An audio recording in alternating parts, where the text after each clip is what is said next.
Hey, you want me to read you these Diontae Johnson comments that just came out? Oh, he on Mason Rudolph. He hot boy. I seen that. I'm oblivious. I haven't seen it. Drop I'll that. read it real Drop the quick. tape. Drop the tape. Let me hear. Drop the tape. Diontae said, "I've been on the Mason plane, so it wasn't nothing I wasn't expecting for him not to do. I kind of had high hopes of him doing what he's been doing when he became the starter. I hope he gets the job next year and do what he's got to do. But he did great. He did a great job, in my opinion." Oh, I missed that one. That's a full-on endorsement, bro. Yeah, I get exactly what you're saying, TG. That's and that's your $18 million Pro Bowl receiver as well. Whoa. Whoa. And wait a minute. TG. Gotta get out of here too. TG, and wait a minute. If we rewind it back to the interview that we had. Wait, did he just say he's got to get out of here too? He been trying to trade him. You know he's trying to trade him. You know he's trying to trade him. But what I will say is this though. If you remember when we talked to Diontae Johnson, bro, remember when he talked about just the difference transitioning from a guy like Seven to going to Kenny and how he said just mentally he had to adjust at times, right? Certain things that he would see or not see. With Mason, his production has increased. He has seen the end zone a lot more. He has been dancing again, right? So I'm sure to an extent, he might be feeling like, bro, I'm way more productive with this guy, and this guy was here when I was with the last guy I was super productive with. I get it. See, I did not hear those I missed all of that. Whoa. Yeah, TG, you on to something, baby.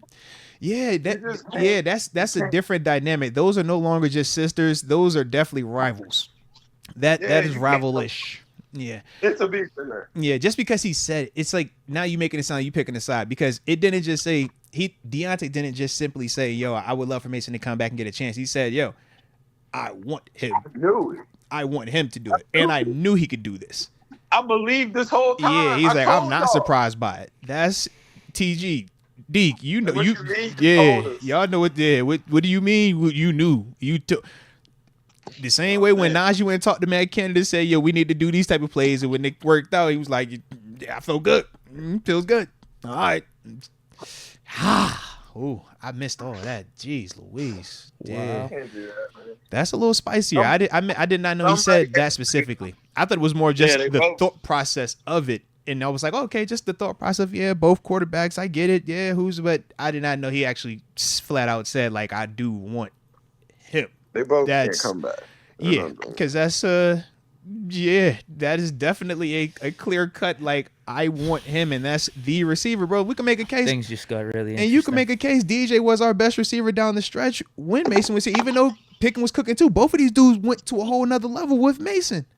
It was like, dude. Between big play over here and sauce them up every play over here, they scoring tutties, bro. It was, oh, I did not know he said that. Yeah, I missed that one. I definitely missed that one. That's a little different. That's a little different, man.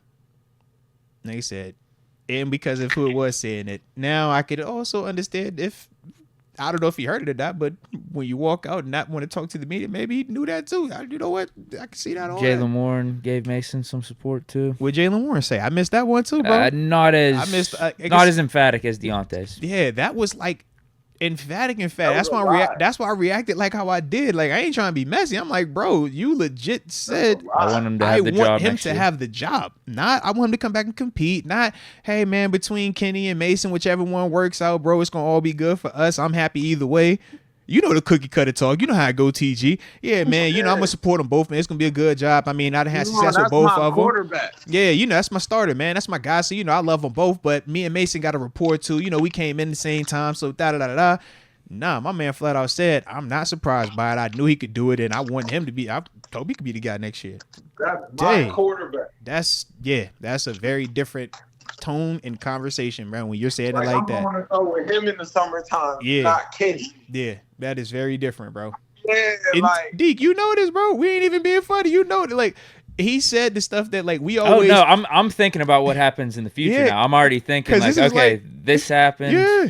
How do the Steelers handle this? And typically, you want bro. You think I'm joking? That's I'm dead serious. To be like, you know what? Yeah. He's out of here, and you can ride too. If that's your man's, because you might be the cancer. Now, if Mason isn't back, we've already said on record that you like this guy over this guy. Is this going to be an issue now if he's struggling? Is this going to be an issue if his development doesn't progress to the speed that you think it should?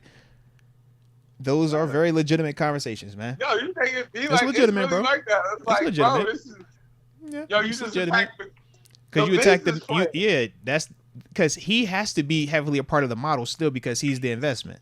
And the bigger investment is still in the first round draft pick versus the $18 million where I can get up out of this in a year. At the end of the day, that first round draft pick is everything. Yeah, that's a 5-year plan. That's the 5-year plan. So you're either a part of it, you're either part of the solution or part of the problem. That's how they're gonna look at that, bro. Yeah, to an extent. You might be somebody you might could look into as well. Yeah, to an extent. Yeah.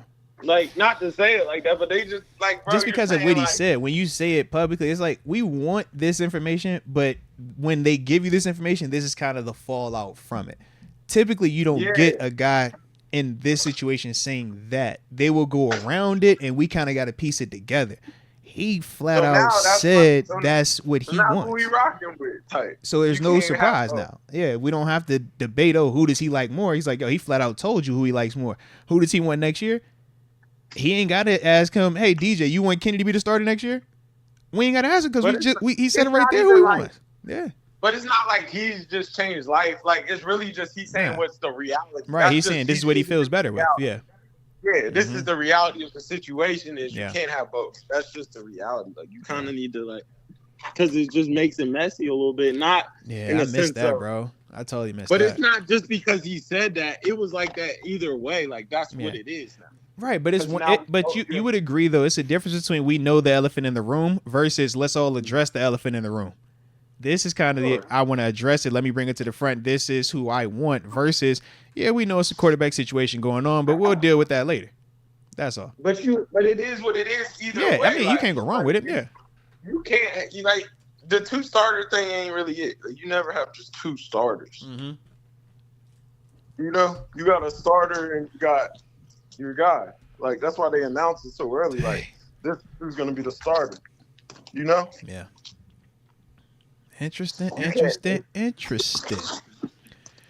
yeah.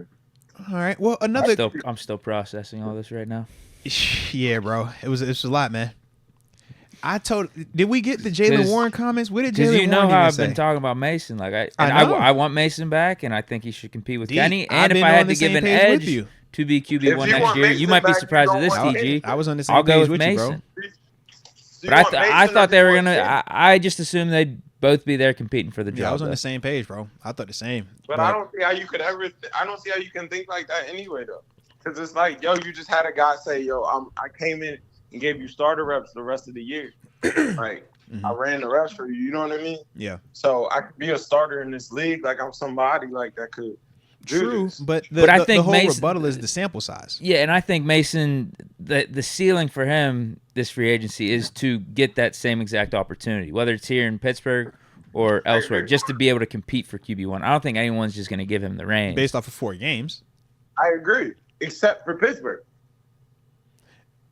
I think Pittsburgh could play a place that be like, you know what, we're going to give them. That's if they trade Kenny. But they would have to move Kenny now. Yeah, they would have to move Kenny. But why not just have Mason and Kenny compete for it? But I get what you guys are saying, the whole behind-the-scenes stuff. If something internal, if they got something that says, yo, Kenny's not it, we don't have it yet, we can buy a year, we can build up everything else, we can build this O-line up, we can build these weapon trees up, and Mason will get us through, then you can say that. Yeah. And we can draft one, and we can get, you know what I mean?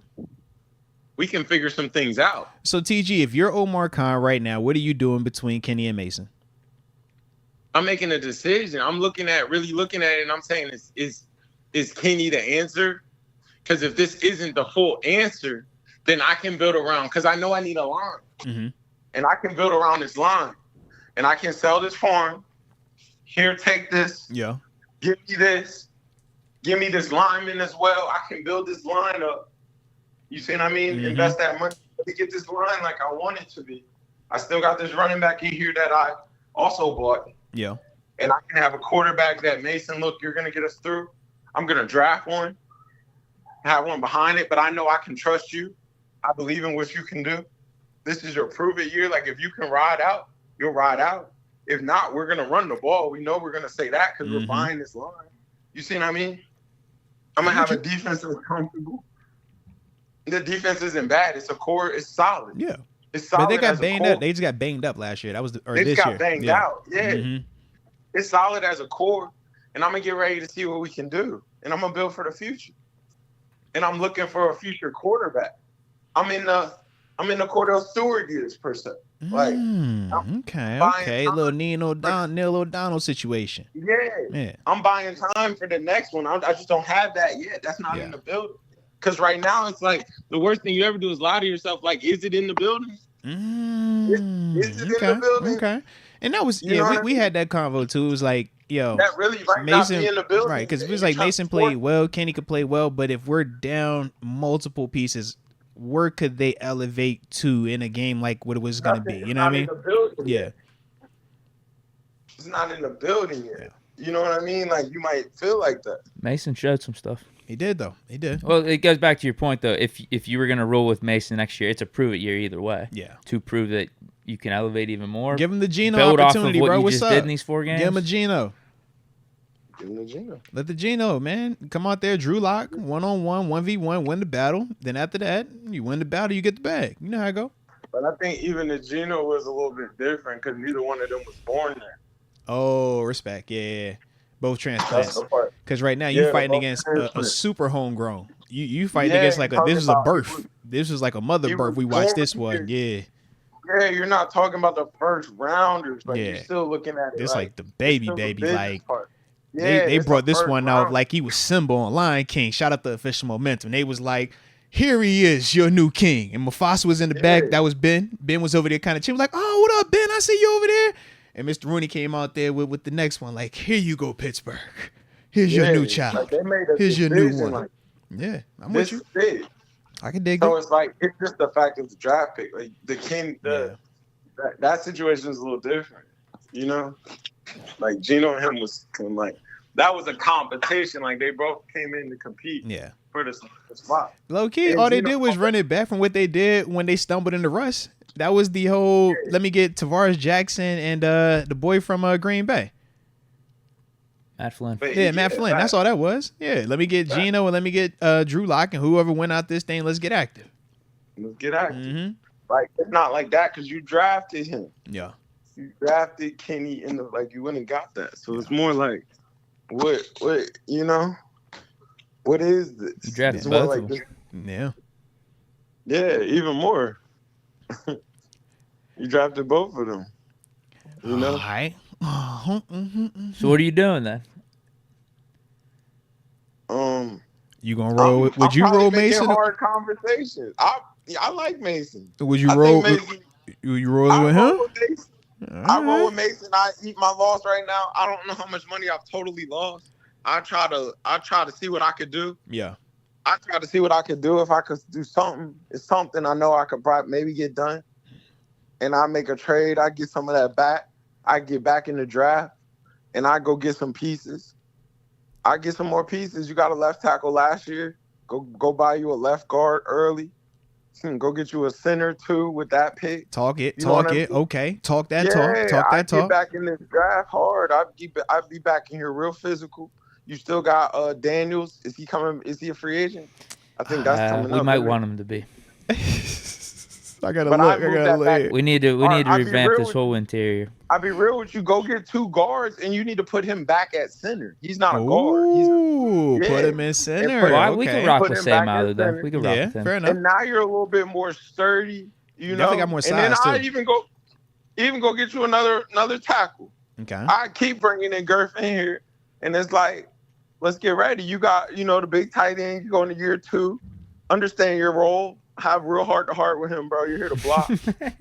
You're not a big receiver. Go block somebody. Yeah, you're here to block. Become a bully in the trenches, please. Yeah. And thank you. We watched you for your bully because people grow in year 1 to 2. Year 1 to 2 is the big jump. Mm-hmm. So you might see him turn up a little bit more next year. Like, I think he'll be more part of the offense because that's still a weapon. Like, that's still a weapon, and kind of grow into bully ball like what I think they were trying to do.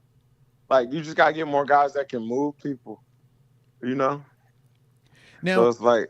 Okay, go ahead. I'm with you.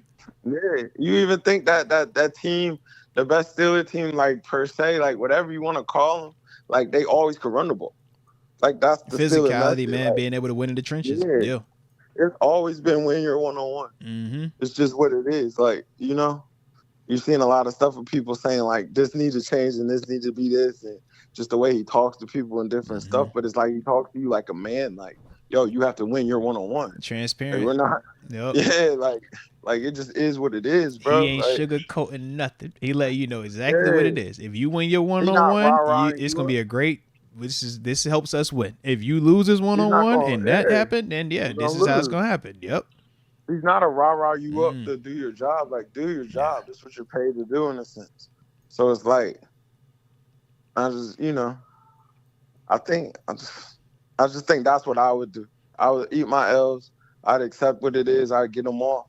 I'd give me some picks for it, and I get on that line real hard. Let's get to it. Let's get to it then. Let's get to it. Get to it. You done hurt Deke's stomach over here, man. He ain't want to hear none of that.